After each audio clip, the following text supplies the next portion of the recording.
everybody. My name is Samaria Driscoll, and I would like to read my Christmas short story called A Christmas Carol in New York. It is my adaptation of Charles Dickens' classic. A Christmas Carol by Samaria Driscoll. It was just another fashion week built by Erica Scrooge. The models were strutting their dresses and clothes made by her, but they were unhappy.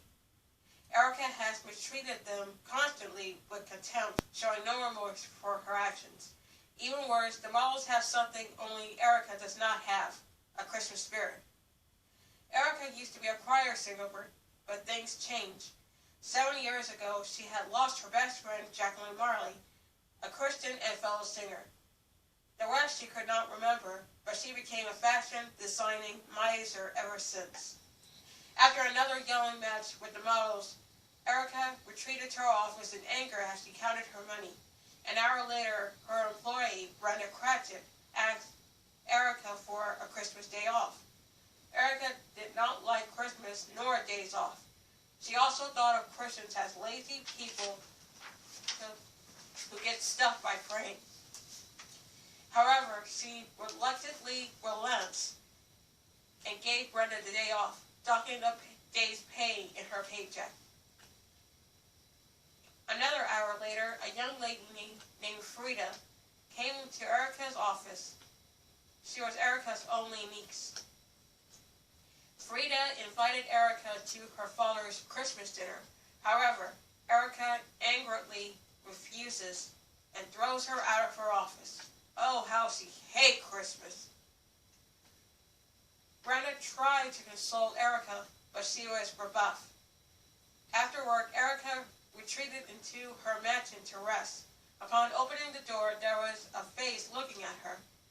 Thinking she was hallucinating, she ran into her room, only to be found by a ghost, but not just any ghost. It was the ghost of Jacqueline Marley. She was watching over Erica and her life and blames Erica for what she did to her. For all eternity, she carried the chains of her sins. Jacqueline tells Erica that she will be visited by 3 spirits who will guide her to a right path. If Erica refuses, she too will be sent to the afterlife, just like Jacqueline. Erica went to bed, rebuffing the whole 3 spirits thing. It was 10 o'clock in the evening. At 1 o'clock in the early morning hours, Erica was still sleeping until she was awakened to find a young girl with platinum blonde hair in a silver dress. It was the ghost of Christmas past. Erica, in her pajamas, coldly rebuffs the ghost, but the ghost drags her into her past. The ghost shows Erica the past she missed out on. It started as a child, where she loved God alongside her sister Lonnie. Her mother died when she was 4. But her father, a truck driver, hates God and abuses the family mercilessly. This results in the sisters being separated into 2 foster homes. As her teenage years came, Erica finds solace in worship music, but refuses to forgive her father, who died of an overdose a year later. Lonnie, meanwhile, has gotten married after graduation and gave birth to Frida, only to succumb to breast cancer soon after.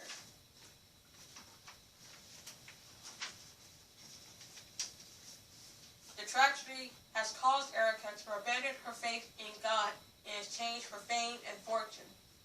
She, Jacqueline, and their friend Grace Withers formed a pop trio called Amazing, where they were not only managed by Brenda, but it was also where Erica caught the eye of a fellow Christian named Lucian. However, Erica's newfound fame and atheistic lifestyle causes her to push her friends out of the spotlight. Devastated by Erica's greed and pride, Jacqueline turned to drugs and eventually committed suicide by drowning. Grace became homeless and impoverished, and Lucian became devastated when Erica broke up breaks up with him for his faith. She gave up music and turned to a life of fame and a career in fashion. Erica was horrified that she remembered her horrible past. So horrified that she begged the ghost to take her back home. At 2 o'clock in the morning, Erica was awakened again by a little boy in emerald green clothing. It was the ghost of Christmas present.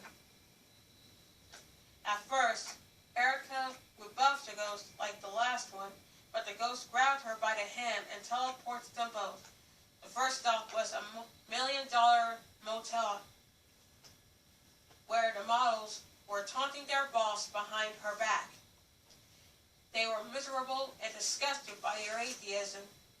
Elsewhere, Brenda was in her home in Bensonhurst. Her family was strained because of her work and her crumbling faith. Her twin brother, Tim, was battling cancer, but he never lost his faith.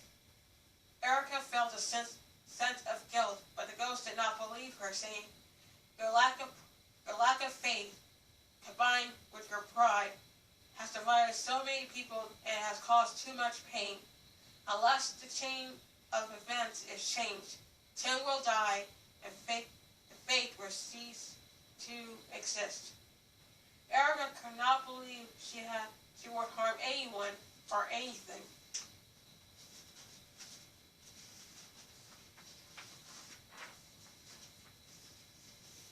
The next stop is Lucian's place.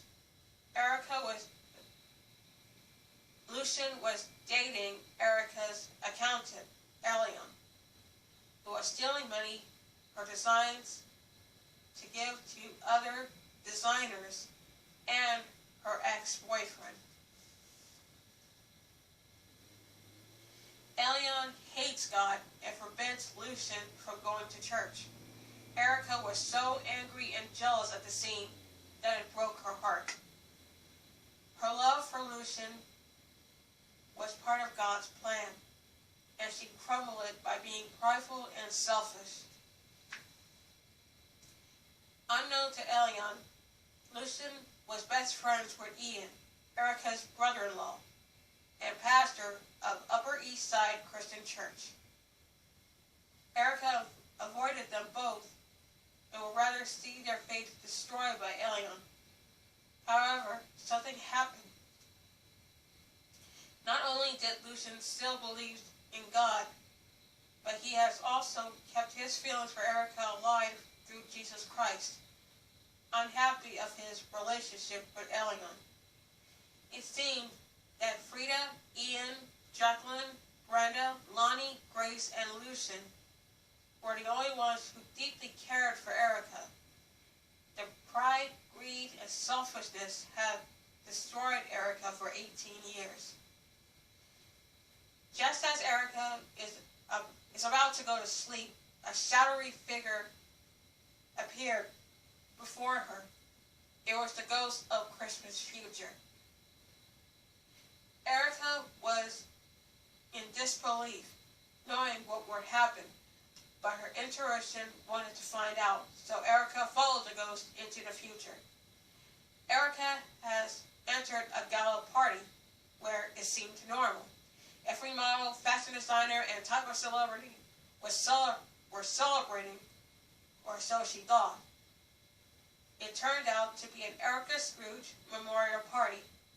While paying their respects to her, every guest were mocking her by her actions and attitude, her sins, and her hatred of God. Erica was devastated by how badly they treated her at the wake of her death. As she leaves, she noticed a woman going to her church with Lucian, Ian, and Frida. As she and the ghost followed them, Erica was shocked when she discovered the unthinkable, Tim's death.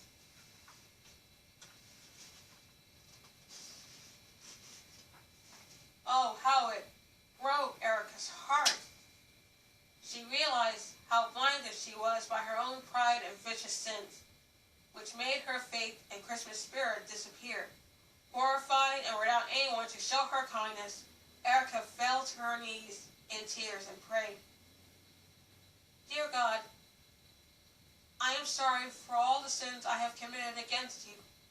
I hurt a lot of people, even those who know me, broken a lot of hearts, and lost my faith. Please forgive me for all I have done. Please give me another chance. I will not sin against you again. I will change. Then, everything fades to black. Though it was only a dream, Erica's awakening was clear. She was done sinning against God for personal gain. The ghost of Christmas has showed her the error of her ways, and she renewed her faith in God. On Christmas Day, Erica has revised her life. She gave her fashion designing career to Elion as she gave it up for God. Unbeknownst to her, Elion revealed her true atheistic colors and was sentenced to prison for embezzlement of money and grand theft. Erica has made amends for her actions and donated her past designs to charity. She hired the hospital to help cure Tim and gave Brenda the Christmas vacation so that she and her family can be there for Tim. Erica has reconciled with her family, including forgiving her late father and sister.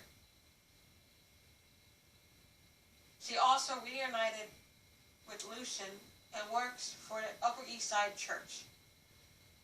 Erica has loved Christmas all over again. She regained the faith she thought she lost. In the end, it was the love of God that resurrected her. The end.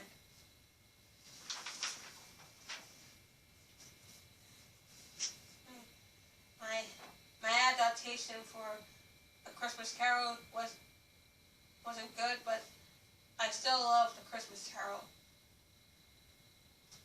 So I hope you enjoy my short story. I hope it doesn't offend anyone, but I hope everyone has a very Merry Christmas, despite everything that's going on this year.